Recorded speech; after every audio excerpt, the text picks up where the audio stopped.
कुरान करीम ने बयान किया और उसका आगाज है कुतिला अस्हाबुल उखदूद। कुरान करीम ने ये नहीं बताया कि ये कहाँ की दास्तान है, ये कौन थे, इनका मजहब क्या था, ये इसकी तरफ बिल्कुल इशारा नहीं है। कुतिला अस्हाबुल उखदूद एक चीज जिसकी तरफ तवज्जो जरूरी है। बाज अफराद के ज़हन में होता है कि कुरान तो एक है, तो फिर ये इस तरह से क्यों है कि फलां शख्स तफसीर करता है तो वो और कुछ होता है, दूसरा तफसीर करता है। ये इख्तिलाफ बाज दफा जो आता है तो अफराद परेशान होते हैं। देखें, इतना जो तफसीर करने वाले हैं, जो उसको एक्सप्लेन करते हैं, इतना उनका कसूर भी नहीं है। वुसअत इतनी है अल्फाज की और कुरानी मारिफ की गहराई इतनी है कि कुरान अगर उसको कई जिहत में उसका तर्जमा किया जाए तो ये मुमकिन होता है। यानी खुद कुरान के अल्फाज इस तरह से हैं। मिसाल के तौर पर इसी दास्तान का आगाज कुरान करीम ने किया है कुतिला अस्हाबुल उखदूद। अब यहाँ पे दो तरह से आप तर्जमा कर सकते हैं। कुतिला अस्हाबुल उखदूद यानी अस्हाब उखदूद कत्ल किए गए, अस्हाबुल उखदूद कत्ल किए गए। ये बहुत सिंपल इसका तर्जमा है। कत्ल किए गए अगर हम तर्जमा करें तो किन अफराद की तरफ इशारा है? कातिल की तरफ या मकतूल की तरफ? किसकी तरफ इशारा है? मकतूल की तरफ। अगर हम कहते हैं अस्हाब उखदूद कत्ल किए गए तो किसकी तरफ इशारा है? मकतूल की तरफ इशारा है, कत्ल होने वालों की तरफ इशारा है। लेकिन अरबी जबान में यही कोतिला का लफ्ज इसी सीगे के साथ बद्दौर नफरीन के लिए इस्तेमाल होता है। एक मरतबा यही लफ्ज इस्तेमाल होता है कुतिला अस्हाबुल उखदूद, हलाकत हो अस्हाब उखदूद के लिए, मौत हो अस्हाब उखदूद के लिए, खुदा कत्ल करे अस्हाब उखदूद को। अगर ये हम तर्जमा लें तो क्या मतलब होगा? कातिल मुराद है या मकतूल?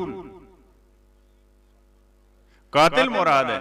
देखिए, बिल्कुल सिंपल सी चीज है, लेकिन बिल्कुल बरअक्स। यानी एक तर्जमा आप करें तो वहां पे जालिम मुराद है, एक करें तो मजलूम मुराद है। एक तर्जमा करें तो कातिल की तरफ इशारा है, दूसरा करें तो मकतूल की तरफ, और दोनों राइज हैं। अब यहाँ पे जो मुफस्सिरीन है वो जाते हैं इसमें दूसरी आयात का सहारा लेते हैं, रिवायात का सहारा लेते हैं। कहीं पे अगर ताईद मिलती है तो ठीक है, लेकिन जहां पे ताईद नहीं मिलती फिर वहां पे मिसाल के तौर पे एक ग्रोह हो जाएगा जो कहेगा कि ये कातिल मुराद है, दूसरा ग्रोह कहेगा कि मकतूल मुराद है। तो ये मेरा मकसद ये था कि इस तरह की चीजें जब कुरान करीम में आती हैं और दोनों तरफ उसको लेकर जाना मुमकिन है, अलबत्ता बहुत सारे मुमकिन है ऐसे मुफस्सिरीन ऐसे अफराद जो बहुत दिक्कत के साथ उन आयात में जाते हैं। पहले वाली आयात को देखते हैं, बाद वाली आयात को देखते हैं, और ये नतीजा उनका ये होता है कि नहीं, मकतूल मुराद नहीं हो सकता, कातिल मुराद है। या बात मुमकिन है कहें कि इन कराइन की वजह से, इस सियाक व सबाक की वजह से कातिल नहीं है मुराद, मकतूल मुराद है। तो यहाँ पे इस आगाज जो इस दास्तान का है कुतिला अस्हाबुल उखदूद, जो रुझान है हमारे मुफस्सिरीन का, मैं नहीं कह सकता कि बहुत बड़ी तादाद, लेकिन अगर हम अल्लामा तबातबाई रहमतुल्लाह अलैह को मेयार लें और उनकी दिक्कत नजर को लें और इसकी ताईद बाज़ दूसरी आयात में वो फरमाते हैं कि कुतिला अस्हाबुल उखदूद, अस्हाब उखदूद पे हलाकत हो, उन पे वाय हो, यानी कातिल मुराद हैं, जालिम मुराद हैं। इसकी ताईद दूसरी आयत में मिलती है। मिसाल के तौर पे एक और आयत में आपको मिलता है कुतिलल खर्रासून, बेबुनियाद बातें करने वाले उन पे हलाकत हो, खुदा उनको कत्ल करे। इसके साथ एक और आयत आपको मिलेगी कुरान करीम में, कुतिलल इंसान मा अकफरा, हलाक हो ये इंसान, कितना बड़ा मुनकिर है, कितना बड़ा काफिर है। तो अब ये कुरान करीम खबर नहीं दे रहा कि बेबुनियाद बातें करने वाले कत्ल हो गए, जो काफिर इंसान है वो कत्ल हुआ नहीं, बल्कि ये कुरान करीम मैसेज देना चाहता है कि हलाकत हो उन पे, तबाही हो उनकी, बर्बादी हो उनकी। क्या हम कहते हैं आज डाउन विद कहते हैं, अला मुख्तलिफ आगे आप जालिमों के नाम लगा लें, ये कुरानी मबानी है। ये जो कहा जाता है आज फलां जालिम फलां कातिल, खुदा उसको तबाह करे, खुदा उसको बर्बाद करे, खुदा उसको खत्म करे, तो ये यही कुरानी मबानी है। सूरह बुरूज में यहाँ पे कुतिल असहाबुल उखदूद, हलाकत है असहाब उखदूद के लिए, वाय हो असहाब उखदूद पे। उखदूद कहते हैं खंदक को, जमीन को खोद के, जो मामूलन जैसे जंग खंदक, हालांकि सूरह अहज़ाब है कुरान करीम की रोशनी में, लेकिन खंदक की वजह से बहुत बड़ी जो गहरी खंदकें खोदी गई, उस वजह से उसको कहा जाता है। तो असहाब उखदूद इनका काम क्या था, इन्होंने बहुत बड़ी खंदकें खोदी। शान नुज़ूल की जो रिवायात हैं उसमें ये मौजूद है, आगे चल के मुख्तलिफ अलबत्ता यहाँ पे रिवायात हैं। एक ये कि यहूदी बादशाह, बाद में उसका नाम लिखा है ज़ूनवास, ये नजरान के जो ईसाई हैं, ये एक लंबी तारीख है। आजकल जो रुख मुड़ा है वो मुसलमानों की तरफ रुख किया गया, और इसके पीछे भी एक पूरी साजिश है।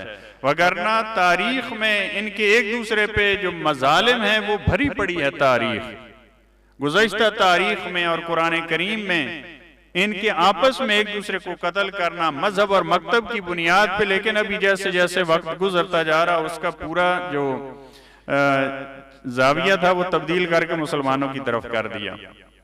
लिहाजा उसने जब देखा कि यहाँ के ईसाई हैं, हमारे मजहब पे नहीं हैं, तो उनको मजबूर किया, आया उन पे हमला किया।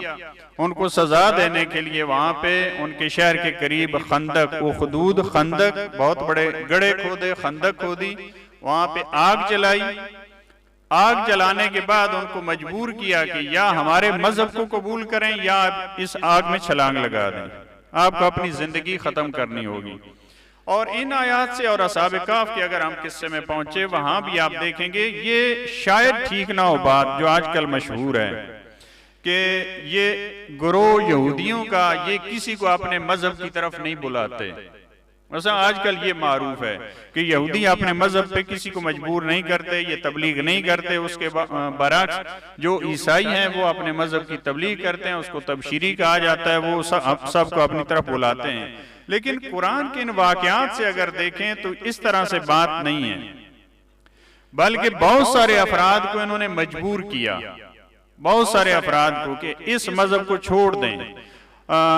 हजरत ईसा के जो फॉलोअर्स हैं, जो मानने वाले हैं, और यहूदी इनकी आपस में बहुत ज्यादा, तो यहाँ भी इसी तरह से कहा कि या अपना मजहब छोड़ें, दो आपके सामने ऑप्शंस हैं, या अपना मजहब और दीन छोड़ दें, या हमारे मजहब की तरफ आ जाएं, या आपको आग में छलांग लगानी होगी। वहां रिवायात अजीब हैं। असहाब उखदूद नजरान का जो खत्मी मरतबत के साथ जिनका मोबाइल है, नजरान के ईसाइयों का, बहुत सारी रिवायात इस बारे में है कि यहाँ के ईसाई थे जिन पे इस यहूदी बादशाह ने हमला किया। जब ये ऑप्शन दिया तो वहां रिवायात में है कि अफराद एक दूसरे पे आग में छलांग लगाने के लिए सबकत ले रहे थे, लेकिन अपना दीन नहीं छोड़ना चाह रहे थे। सामने मौत थी, सामने आग थी, लेकिन कोई फर्द आमादा नहीं हो रहा था कि हम अपने मजहब को छोड़ दें। सबकत ले रहे थे एक दूसरे पर कि हम आग में, ज़ाहिर उनमें लड़ने की और वो तवान और ताकत नहीं थी। इसी असना में कहते हैं कि एक खातून, ना उन्होंने खवातीन पे रहम किया, ना बच्चों पे रहम किया, ना बुजुर्गों पे रहम किया।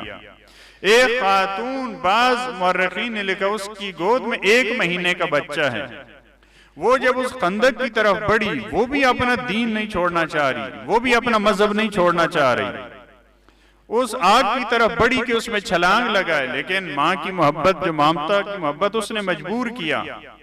उसे दिल में ये ख्याल आया कि मैं अपना मजहब छोड़ देती हूँ, मेरे बच्चे की जान बच जाएगी। जब वापस हटना चाहा तो कुदरत परवरदिगार से वो बच्चा गोया हुआ, 1 महीने का बच्चा। कहा कि अम्मा जान आप वापस क्यों जाती हो, आप आग में छलांग लगाओ। खुदा की राह में इस आग में छलांग लगाना ये कुर्बानी बड़ी कलील कुर्बानी है, ये बड़ी कुर्बानी नहीं है। तुम क्यों शक कर रही हो, मुझे लेकर तुम आग में छलांग। और बाज़ रिवायात की रोशनी में वो बच्चे जो कम सिनी में परवरदिगार आलम ने उनको कुव्वत गोयाई दी, उनमें से एक ये बच्चा। एक वहां पे मिलता है हजरत यूसुफ की गवाही देने वाले, हालांकि अंबिया अलैहिस्सलाम उसके बारे में अलग रिवायात, हजरत ईसा या दूसरे अफराद, लेकिन अंबिया के अलावा जो बच्चे जिनको परवरदिगार आलम ने कुव्वत गोयाई दी और वो बचपने में बोले, उनमें से एक ये कहा कि आप छलांग लगा दो। बाज अफराद यहां पे देखें, जब इंसान जुल्म के एक दर्जे पे पहुंचता है तो उसका फिर एहसासात क्या हैं उसके, वो खत्म हो जाते हैं। उसकी इंसानियत की जो रगे हैं इंसान के अंदर वो खत्म हो जाती हैं, उसका ज़मीर मुर्दा हो जाता है। यहाँ पे आप देखें इन आयात में कुतिल अस्हाबुल उखदूद अन्नार दातिल वकूद, आग को रोशन किया उसमें ईंधन है। यहाँ पे अब ये नहीं है कि वो कह रहे थे कि लोग उसमें छलांग लगाएं या वो, यानी बाकायदा इस काम से लज्जत महसूस कर रहे थे। इद हुम अलैहा कुऊद, यानी बाकायदा खंदक खोद कर लोगों को डाल रहे थे, आग में लोग जल रहे थे और वो तमाशा देख रहे थे। जैसे होता है इंसान लज्जत उठाता है, सीन देखता है, मसलन एक काम हो रहा है, कैसे जाते हैं मसलन साहिल समंदर पे जाते हैं, अब चेयर रख के वहां पे बैठ जाते हैं। कुरान ने मंजरकशी ये की है, इद हुम अलैहा कुऊद, बस वहां पे बैठे थे। वहुम अला मा बिल मुमिनीन वहुम अला मा यफअलून बिल मुमिनीन शुहूद, जो मोमिनीन के साथ हो रहा था उसका मुशाहिदा कर रहे थे, देख रहे थे माशाअल्लाह कैसे जल रहा है, देखें इसकी कैसे आहें हैं, कि कैसे ये सिसकियां, कैसे ये लोग जल रहे हैं, कैसे ये चीख रहे हैं, चिल्ला रहे हैं, बाकायदा मुशाहिदा कर रहे थे। जब इंसान का दिल पत्थर हो जाता है तो फिर उसको कोई परवाह नहीं होती। लिहाजा वहां पे खंदक के किनारे आग जलाई है, लोग जल रहे हैं और वहां पे तमाशाई बने हैं। कुरान करीम ने उनका कसूर क्या बताया, वमा नक़मू मिनहुम इल्ला अन युमिनु बिल्लाह, उनका कोई कसूर नहीं था। हाँ, एक कसूर था कि वो मोमिन थे, खुदा पे ईमान के अलावा उनका कोई कसूर नहीं था। इस सजा में क्या किया जा रहा था, उनको जलाया जा रहा था कि इनका खुदा पे ईमान क्यों है। और ये इन खुदा पे जो ईमान है इतनी बड़ी सआदत है, इंसान अपने वजूद की कुर्बानी, अपने माल की कुर्बानी, अपनी जान की, अपनी औलाद की, हर एक चीज की इंसान कुर्बानी के लिए तैयार हो जाता है। वो ये इंसान कि उसको थोड़ी सी मुश्किल आती है, थोड़ी सी मुसीबत आती है, बेकरार हो जाता है इंसान, कहीं पे थोड़ी सी चोट लग जाए इंसान बेकरार हो जाता है। बच्चे अपने को छोटी सी चोट लग जाए इंसान बेकरार हो जाता है, लेकिन जब सामने परवरदिगार आलम की जात है, खुदा के लिए इंसान कुर्बानी देना चाहता है, फिर इंसान को कोई परवाह नहीं होती। फिर इंसान को अपने बच्चों की कोई परवाह नहीं होती, अपने घर और अपने माल की कोई परवाह नहीं होती। ये किस में पावर है, ये अल्लाह पे ईमान। जब इंसान हकीकी मोमिन बनता है तो इंसान में ये तवानाई आती है जो किसी और चीज में नहीं है, जो परवरदिगार आलम ने इनको ताकत दी है। बाबा से बुलंद दुरूद पढ़ें, अला मुहम्मद व आले मुहम्मद। बाज़ दफा ये होता है, एक वाक़या पेश आता है, वो ख़त्म होता है, एक रहा है, एक मुल्क में रहा है, एक मजहब में रहा है। ये ऐसे वाक़यात हैं जो तारीख में तकरार हुआ है इनका। कुरान करीम इस तरह की जब दास्तान बयान करता है तो वो एक मॉडल के तौर पे होता है। फिर जहां जहां पे ऐसा वाक़या उसका वही हुक्म होता है, उसका वही हुक्म होता है। ये बात मुअर्रिखीन ने लिखा कि फकत ये ऐसा नहीं है कि ये यहूदियों और ईसाइयों का मसला था, हर मजहब और हर दीन में ऐसे मामलात पेश आए और इस्लाम में भी ऐसे वाक़यात कम नहीं है। मौला कायनात से ये रिवायत है, जिस तरह से अस्हाबे हुदूद को कत्ल किया गया ईमान की वजह से, ए कूफा वालों तुम में से एक ऐसा फर्द अपने साथियों के साथ उसको भी इसी जुर्म में कत्ल किया जाएगा। रावी कहता है वो जनाबे हुज्र और उनके साथी थे। जिस तरह से उन अफराद को फकत ईमान की वजह से जालिम ने कत्ल किया, उनको शहीद कर दिया, कहा कि हुज्र इब्न उदय उसका कोई कसूर नहीं था उनके साथियों का, फकत अल्लाह पे ईमान की वजह से उनको कत्ल कर दिया। जब अपने बाप के बेटे ने उनको कैद करके भेजा हाकिम के पास तो कहा कि अभी दमिश्क नहीं पहुंचे थे, वहां पे हुक्म आ गया कि इन अफराद को, सहाबी रसूल और अजीम जनाब हुज्र की वो शख्सियत है शिया सुन्नी में जिनका एहतराम है, बंदगी परवरदिगार में जाहिद तरीन है, आबिद तरीन है, शुजा तरीन है, मौला कायनात के जाननिसारों में हैं, किसी ने जनाब हुज्र के बारे में ये नहीं कहा। लेकिन वहां पे देखिए कितने अफराद ने जनाब हुज्र के खिलाफ शहादत दी और उन शहादत के डॉक्यूमेंट बना के वो भेजे गए वहां पे। यानी जहां पे इस तरह से अफराद, जब इंसान दीन बेचता है तो इस तरह से होता है, और कि उनको भेज दिया वहां पे, कहा कि आप मौला कायनात पे आप अगर सब करें, मौला कायनात को गाली दें तो आपको आजाद कर दिया जाएगा, आपकी जान बच जाएगी। और कहा कि हमें ये जान नहीं चाहिए, हमें नहीं चाहिए, हमें कत्ल करते हैं तो कर दें। कहा कि जनाब हुज्र ने कहा कि मुझे जरूरत है, मुझे गुस्ल करना है, पानी जो मेरा पीने का हिस्सा है वो दें, उससे मैं गुस्ल कर लूं। कहा कि आपको नहीं मिलेगा, पानी नहीं मिलेगा, तुम्हें अभी तक हमने जिंदा रखना है, लिहाजा अगर उस पानी से तुमने गुस्ल कर लिया तो वो पानी जो तुम्हारा पीने का हिस्सा वो नहीं पियोगे तो मर जाओगे, जब तक हुक्म नहीं आता तुम्हें जिंदा हमने रखना है। कहा कि जनाब हुज्र ने अपने हाथों को बुलंद किया, परवरदिगार आलम ने बादल भेजे, जनाब इतनी बारिश हुई, जनाब हुज्र ने उससे गुस्ल किया। ये जब इंसान ईमान के इस दर्जे पे, कहा कि अगर आप मुझे कत्ल करते हैं तो 2 रकत नमाज पढ़ने दें। जनाब हुज्र ने 2 रकत नमाज पढ़ी, निस्बतन तूलानी दी। जब नमाज का इख्तिताम हुआ, दुश्मन ने कहा मौत से डर गए, इस वजह से इतनी लंबी नमाज पढ़ी। कहा खुदा की कसम जिंदगी की सबसे मुख्तसर नमाज, और मुख्तसर नमाज मैंने इसी वजह से पढ़ी है, तुम ये न कहो कि मौत से डर गया।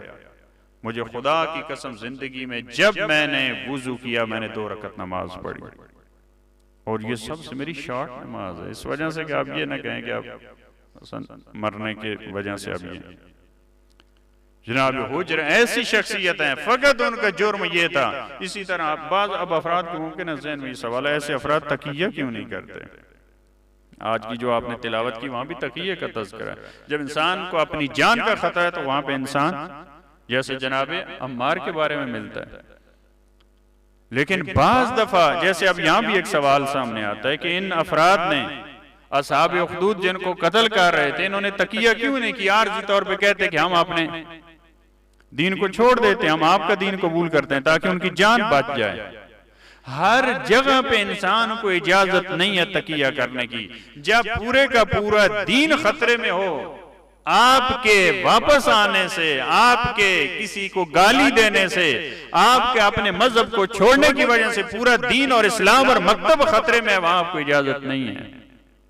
लिहाजा इसी वजह से आप देखते हैं जनाब मीसम कर सकते थे तकिया या नहीं, लेकिन जब देखा माहौल ऐसा है, मौला कायनात को हर जगह गाली दी जा रही, उसी की तारीफ मैंने करनी है, अगरचे मेरी जबान काट दी जाए, अगरचे मुझे दार पे लटका दिया जाए, लेकिन मैंने इस वजीफे को अंजाम देना है। क्योंकि वो माहौल ऐसा था, अगर वहां सब ऐसे हो जाए तो वहां पे क्या होता है फिर। लिहाजा इसी वजह से बाज आयमा ने सैयद शुहदा का इसी तरह से है, वहां पे देखिए तकिया नहीं, मासूम नबी बाज अहम शख्सियात जब वो देखते हैं कि पूरे का पूरा मकतब खतरे में है, वहां पे आपके लिए तकिया जायज नहीं है। वो और शरायत हैं, यहाँ पे इस तरह से नहीं है। मिसाल के तौर पे अभी एक आप और मैं नहीं कहता, मसलन कोई ऐसा आम सा फर्द है, आपको नहीं कहता, कोई आम सा फर्द है, वो अगर कोई ऐसी बात कह दे तो दीन को कोई इतना असर वो नहीं होता उस पर। उस अगर वो कहता है कि मतलब मैं नहीं हूँ, मैं मजहब का मानने वाला नहीं हूँ, आपका मजहब ठीक है, तकिया में कह देते हैं। लेकिन एक मरतबा आप कहते हैं रहबर मुअज़्ज़म और रहतुल्लाह सिस्तानी, अब क्या आप कहते हैं वो तकिया कर लें कि मतलब जो हमारा मजहब है ये गलत है। मिसाल के तौर पे उनको कोई थ्रेट करता है, वो कहते हैं हाँ जो हमारा मजहब है, जब वो अफराद ये बात करेंगे तो पूरे का पूरा मजहब उसका खात्मा है। आम अफराद वो तकिया कर सकते हैं जिनकी बात की इतनी वैल्यू नहीं है, लेकिन वो जो मुमताज शख्सियात हैं, जो बहुत बड़ा जिनका नाम है मकतब में, मकतब की जो पहचान है, उनके लिए इजाजत नहीं है कि वो तकिया करें, हाँ कहें कि हमारा पूरे का आपका ठीक है मैं अपनी जान बचाता हूं। नहीं, उनके कुर्बानी देने से मकतब बचता है। वो अपने बदन को दे देते हैं, अपनी जान को दे देते हैं ताकि मकतब को बचाएं। इसी वजह से इनका पूरा मकतब खतरे में था, इनका मकतब खतरे में था, लिहाजा उन्होंने अपनी जान नहीं बचाई। अलग रिवायात वहाँ पे मुख्तलिफ हैं, 5, 7, 8 अफराद से लेकर बाद में लिखा हजारों अफराद थे जिनको इन खंदकों में उन्होंने जलाया। और आप ताज्जुब करेंगे आज गासिब मुल्क में उसी ज़ू नवास के नाम से एक रोड मौजूद है, यानी वो जिसने उनको जलाया, इस तरह का कत्लेआम किया, आज उस पर फख्र करते हैं और उसी के नाम से एक स्ट्रीट वहां पे मौजूद है। यानी ये तारीख है। लेकिन कहा क्या जाता है मामूलन, इस तरह से बताया जाता है, इस तरह से किया जाता है कि वो वसन मजलूम ही है, उनको तो मारा जा रहा है, उनके साथ ये किया जा रहा है। लगे आप तारीख में देखें, और ये कुरान करीम की तालीमात है जो मैंने अर्ज किया शुरू में। कुरान करीम ने जिंदगी के हर पहलू की तरफ मुख्तलिफ दास्तान है। आप हर फील्ड में चले जाएं, कुरान करीम ने वहां पे मुख्तलिफ नमूने आपके सामने रखे हैं। इन चीजों में हमारे लिए दर्स है। कुरान करीम अगर ये दास्तान न बताता कुरान करीम, तो ये पहलू नाकिस रह जाता कि जहां पे जालिम और मजलूम का मसला है, जहां पे कातिल और मकतूल का मसला है, वहां पे आपने क्या, वहां आपने खामोश तमाशाई नहीं बनना, वहां पे आपने शुहूद की मंजिल में नहीं जाना, सब देख रहे हैं, बैठे हैं, वहां पे कूद नहीं चलेगा, वहां पे क़याम की जरूरत है, वहां पे आपको खड़ा होना। ऐसा नहीं है कि आप वहां पे बैठ के देख रहे हैं, वहां तमाशाई बने। वो तो एक बच्चा है जिसका मुअर्रिखीन और मुफस्सिरीन ने लिखा है। आज हमारे सामने आप देखो हजारों इस तरह के बच्चे हैं, लेकिन आज क्या, आज वो असहाबे हुदूद की दास्तान है। आज कितने हजारों ऐसे मुसलमान हैं, क्या करते हैं, इज़हुम अलैहा कूद, वो भी आज बैठ के देख रहे हैं। यानी हम वही कल वाली बात, हम वही चाहते हैं कि वो सारी की सारी दास्तानें उन लोगों से, वो सारे जालिम कातिल सारे इस तरह के थे, वो गुजर गए थे। ये दास्तानें आज भी हमारे लिए पैगाम है। जो उन्होंने किया था वो आप न करें। इस तरह से आप बैठे, आप खंदक पे बैठे हैं, आप उस आबादी पे इतने बम गिराए जा रहे हैं, इतने बच्चों को कत्ल किया जा रहा है, इतने बच्चे मर रहे हैं, आप वहां पे देख रहे हैं। और जो मोमिनीन के साथ हो रहा है उसका आप मुशाहिदा कर रहे हैं, आपकी कोई जिम्मेदारी नहीं। जुर्म क्या है, कुरान ने क्या कहा, क्या वो फसादी थे, क्या वो उनके दुश्मन थे, क्या उनको कत्ल करना चाह रहे थे, क्या मुफसिद फिल अर्ज़ थे, कोई कसूर नहीं था उनका। फकत ये कसूर था कि वो अल्लाह पे ईमान ला चुके थे, इसके अलावा कोई कसूर नहीं था। आज जो हमारे सामने जो जुल्म की दास्तान लिखी जा रही है, क्या इनका कसूर है, क्या इसके अलावा है, कोई कसूर नहीं है उनका। फकत जो तुम्हारा नजरिया है, जो तुम्हारा मकतब है, जो तुम्हारी सोच है, हम उस पर अमल नहीं करते।